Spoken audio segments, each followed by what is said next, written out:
পাঁচটা শর্ত সাপেক্ষে আমাদের তওবা কবুল করবে কে? তওবা কবুল হওয়ার কিছু শর্ত আছে পাঁচটা। কয়টা? চিৎকার মেরে বলতে হবে, তওবা কবুল হওয়ার শর্ত কয়টা? এক নম্বরে হচ্ছে আল ইকরা, acknowledgement. You have to give the acknowledgement that you are the greatest sinner on আর্থ।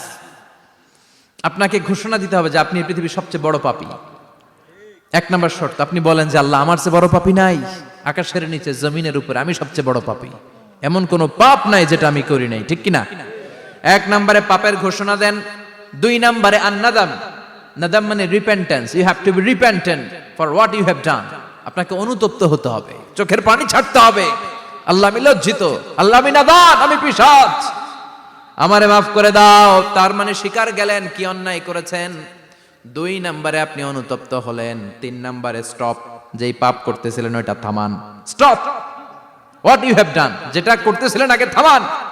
আপনি সুদ খাইছেন, অনুশোচনা আসলো, মাফও চাইতেছেন, আবার সুদও খাইতেছেন, হবে? আপনি ঘুষ খেয়েছেন, তওবা শুরু করলেন, আবার ঘুষও খেয়ে যাচ্ছেন, হবে? থামেন, স্টপ।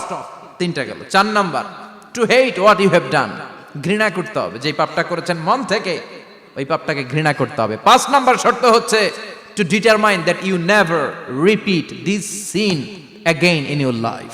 আল্লাহর ওয়াদা দেন, কমিটমেন্ট দেন যে আল্লাহ, আমার জীবনে পারতপক্ষে এই পাপ জীবনেও করব না। চিৎকার করে বলেন ঠিক কিনা? তার মানে আপনি স্বীকার যান, তারপরে আপনি অনুতপ্ত হবেন, যে পাপ করেছেন থামিয়ে দিবেন, পাপটারে মন থেকে ঘৃণা করবেন, আর আল্লাহরে ওয়াদা দিবেন, আল্লাহ আর করব না। এই পাঁচটা শর্তের আলোকে তওবা করলে জীবনের সব গুনাহ মাফ করে দিবে কে? এজন্য আল্লাহ বললেন, ইয়া আইয়ুহাল্লাযীনা আমানু তুবু ইলাল্লাহি তাওবাতান নাসুহা।